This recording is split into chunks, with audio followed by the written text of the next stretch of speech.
bersama. Pertanyaannya, selamat siang, kami ingin bertanya, apa pandangan pengacara Kamarudin Simanjuntak tentang tragedi pembantaian 6 orang di KM 50? Jadi saya pilih yang itu aja lah. Berat, tantangan berat. Nanti habis ini. Satu dong sekalian. Sebentar. Instruksi dulu. Pertanyaan itu ya. Polisi itu fungsi dan perannya itu mengayomi, melindungi, dan melayani masyarakat. Bukan untuk membinasakan. Jadi kalau ada misalnya dugaan kejahatan dilakukan oleh seseorang, katakanlah diduga sebagai tersangka, maka polisi wajib membawa ke kantor polisi untuk dimintai keterangan. Polisi itu berwenang melakukan penangkapan 1x24 jam. Setelah ditangkap 1x24 jam, ternyata misalnya patut diduga sebagai pelaku tindak pidana, maka dia boleh ditahan. Katakanlah 20 hari, perpanjang 40 hari. Tergantung kasusnya apa. Tetapi bukan untuk membunuh. Karena polisi bukan untuk membunuh. Jadi kalau misalnya seperti tragedi KM 50, seharusnya polisi itu melumpuhkan aja. Kecuali misalnya kalau nyawanya betul-betul terancam, ya pilihannya memang harus menyelamatkan diri. Nah, itu kaitannya dengan pasal 48, pasal 49, overmah dan atau noduin kan begitu. Tetapi kalau orang yang misalnya sudah menyerah tapi masih dibunuh juga, itu kejahatan. Dan selain kejahatan juga pelanggaran HAM. Jadi kira-kira bagaimana pembuktian? Misalnya, apakah orang itu sudah menyerah tapi masih dibunuh? Nah, kalau begitu ada buktinya, silakan diproses. Disiksa lagi. Masalahnya CCTV-nya juga rusak ini, Pak. Indonesia, Buktinya susah. Indonesia setelah meratifikasi undang-undang anti penyiksaan, tidak boleh lagi menyiksa orang. Jadi kalau ada aparatur menyiksa, maka silakan diproses. Tidak boleh. Tergantung daripada buktinya. Buktinya apa? Kalau kita bicara bukti kan minimal 2 orang saksi.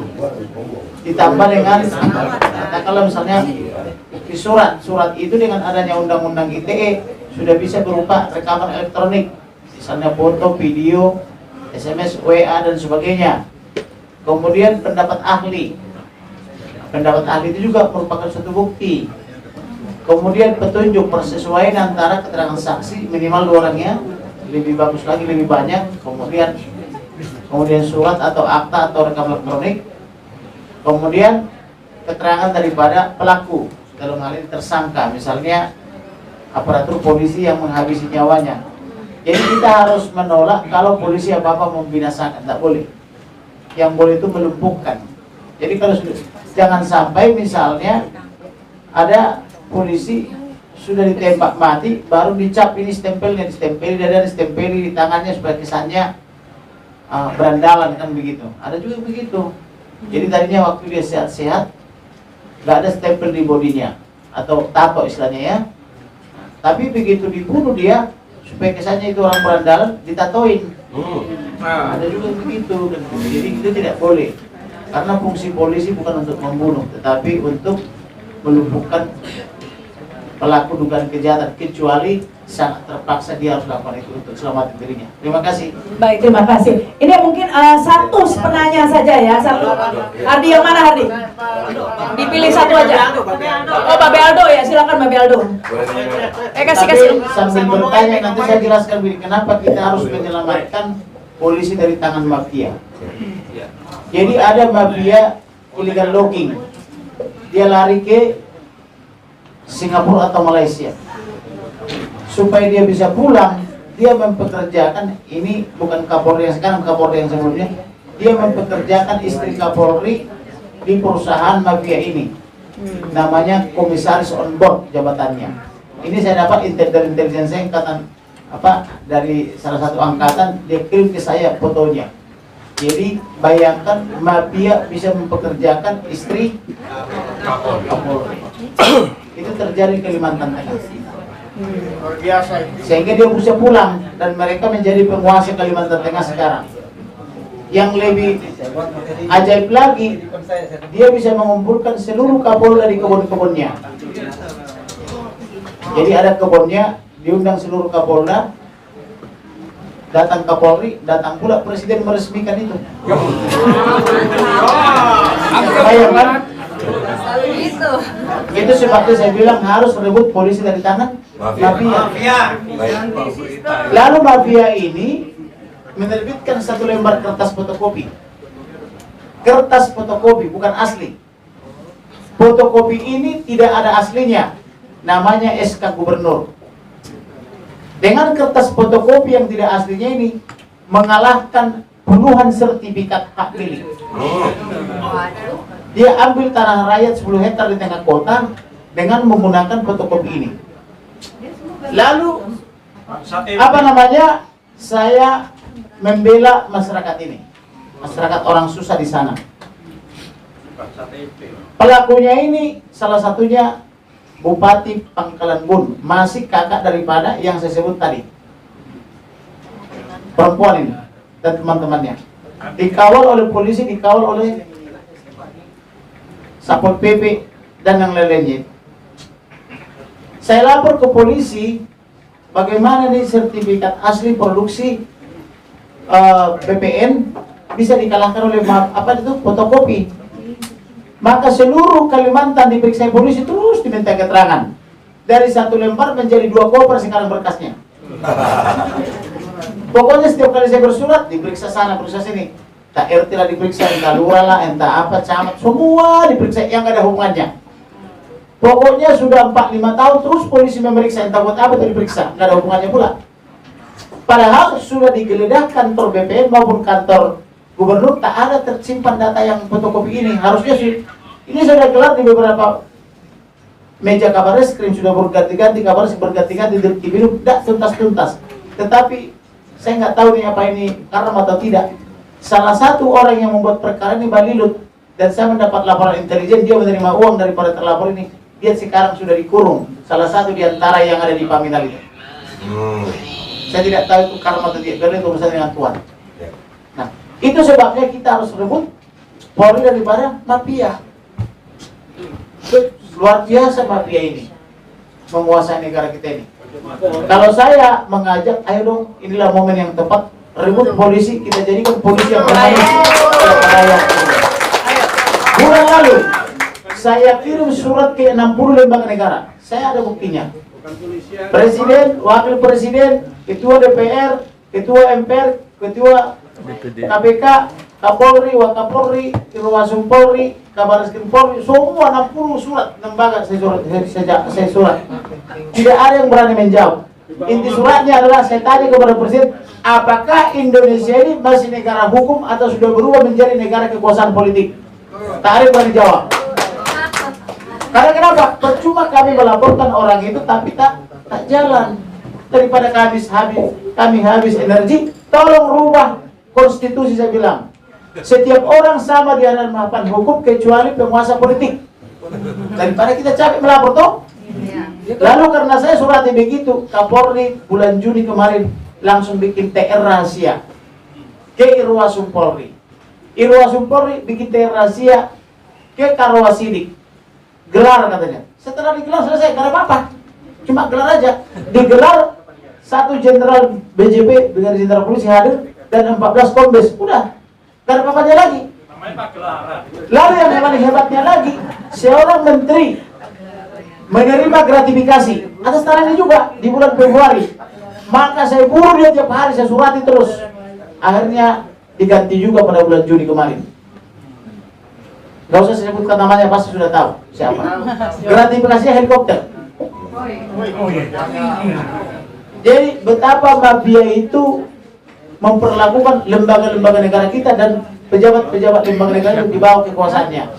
Nah, inilah momen yang tepat. Ayo dong kita rebut lembaga-lembaga negara dari kekuasaan mafia. Terima kasih. Baik, silakan. Assalamualaikum warahmatullahi wabarakatuh. Waalaikumsalam. Salam sejahtera buat semuanya. Ini minta maaf, kami jadi civil society juga seperti Bu Irma. Ya mestinya waktunya panjangin dikit dong. Ini masalah bangsa gitu. Jangan diburu-buru kita ngomong akhirnya kayak nge-rap gitu. Ya, jadi saya mau menyampaikan begini. Permasalahan bangsa ini adalah akumulasi dari permasalahan yang udah beberapa tahun lalu dan tadi udah dibongkar semua. Langsung pertanyaan. Iya, sebentar Mbak Rama, jangan begitu. Ini buat rakyat. Ya, artinya kami sebetulnya rakyat ini udah bosan sama retorika diskusi ruang ber-AC. Setuju. Ya, jadi pimpin kami. Kalian adalah orang-orang hebat di sini. Kalian adalah orang-orang yang nggak cuma bisa bicara. Rakyat ini udah rindu sama keadilan. Dan ini adalah momentum. Brigadir Joshua adalah pahlawan. Kemarin 6 orang meninggal. Kita nggak bisa begini. Dengan meninggalnya Brigadir Joshua, ini momentum persatuan umat beragama di Indonesia. Kita sama-sama lawan mafia hukum. Jadi yang saya minta, saya mohon. Iya, sabar. Bingung saya. Iya, sabar. Iya, sabar. Yang saya minta dari tokoh-tokoh hebat yang ada di depan. Ya, ada juga di belakang. Kami sudah bersuara ini sampai ke DPD juga, sudah sampai ke DPR. Mereka semuanya nggak bisa kami percaya. Orang DPR itu ngomong garam itu asin, kami nggak percaya. Sekarang Jenderal Sambo itu ditunjukin dia ada di tahanan, dipakein baju tahanan, kami masih nggak percaya. Yang kami percaya adalah sekarang tokoh-tokoh di depan ini bikin satu gerakan dan kami rakyat akan ikut bersama kalian.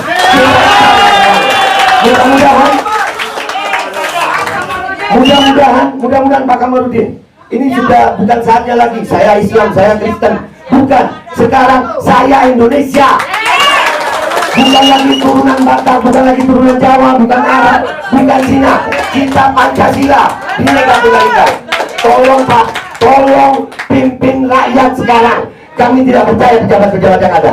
Makasih Mbak Rahma, itu aja. Assalamualaikum warahmatullahi wabarakatuh.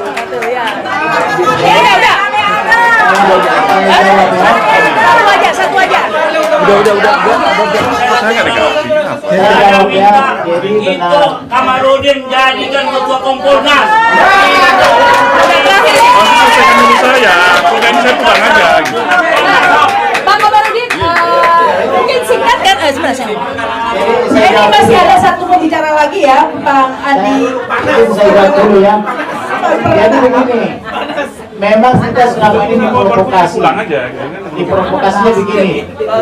Aku Pancasila, kamu apa? Kamu khilafah katanya. Jadi kata-kata itu memprovokasi.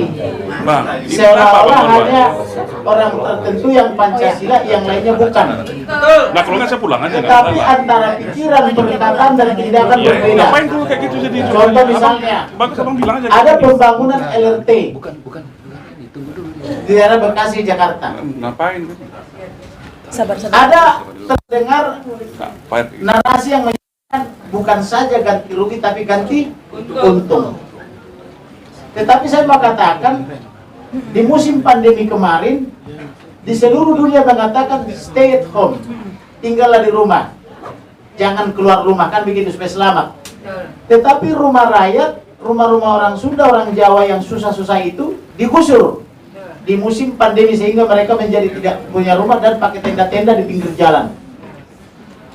Mereka sudah mencium dan sujud di kaki orang-orang hebat tertentu, tak ada ganti rugi.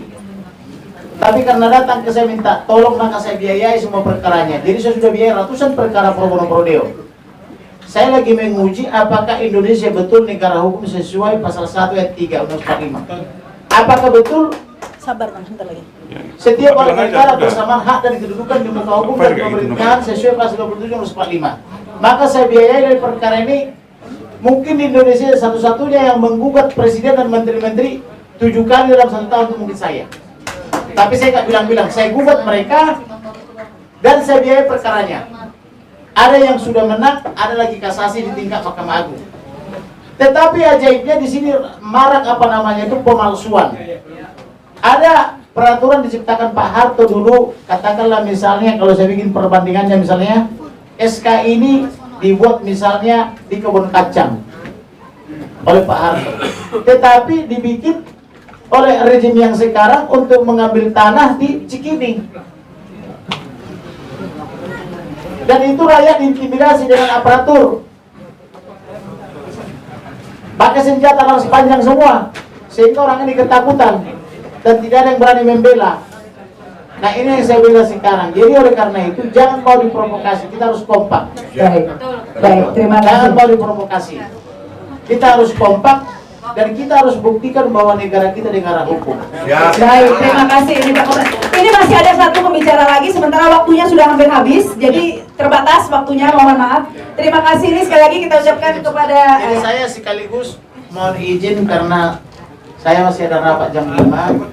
Saya mohon izin kalau ada kata-kata yang kurang berkenan mohon dimaafkan ya, Tuhan memberkati. ya gitu. Baik. Ketua Kompolnas. Tepuk tangan untuk Bang Kamarudin. Bu Irma tunggu dulu dong Bu.